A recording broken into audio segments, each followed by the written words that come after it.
सिंध सुका दोस्त मिठा दिलदार आलिम सब आबाद करी जनाब सदर ऐं फ्यूचर टैलेंट जे चमकंदड़ सितारनि अॻियां मां जेको जिते मौज़ू खणी पेश कयो आहियां उहो आहे सिंधामढ़ जी सकाफ़त। मुंहिंजा भाइरो तव्हांखे हिकु ॻाल्हि ॿुधायां, पंहिंजा सिंधी भाइर चवंदा आहिनि त जाग भिटाई घोर त तोखे सिंधड़ी बि सजड़ा करे।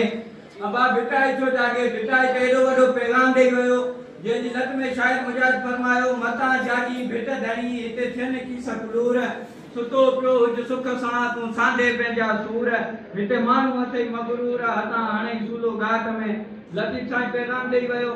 लतीफ़ साईं सुरन जो संसार ॾेई वियो, उन ते अमल कयूं, इहो ई काफ़ी आहे। मूंखे त एतिरो हैरत थी थिए मूंखां अॻु जेके नंढा ॿार रक़्स ऐं तकरीरूं पेश करे विया आहिनि उहे छा आहिनि? दरअसल उहे सिंध जो पढ़ाॾो आहिनि त असांजे सिंध जी सकाफ़त एतिरी त पुराणी रही आहे जो मुंहिंजे दड़े मां हिकु मुर्तीअ माजरक जे शान सचण मां मालूम थियो त इहा धरती 5000 साल में बल्कि 14000 साल पुरानी आहे ऐं तॾहिं बि आबाद हुई।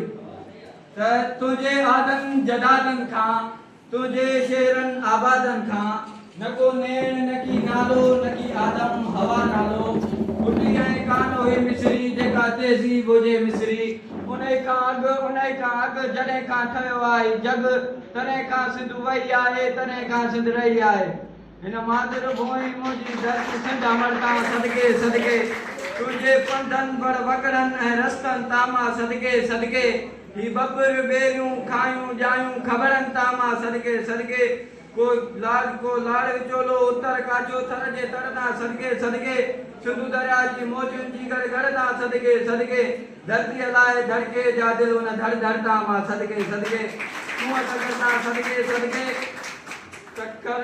सखर रोरी मोरो कोट भगलेता सदके सदके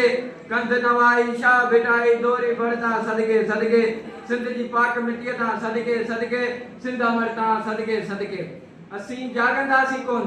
जंहिंजे लाइ सिंध जे अॾे शाइर हाफ़िज़ निज़ामानी जा लफ़्ज़ आहिनि हुजनि नांग कारा त मुरलियूं खणऊं के हुजनि नांग कारा त मुरलियूं खणऊं के हिते त रुॻो ॿोऊं थियूं फुका ॾियनि। जनाब सदर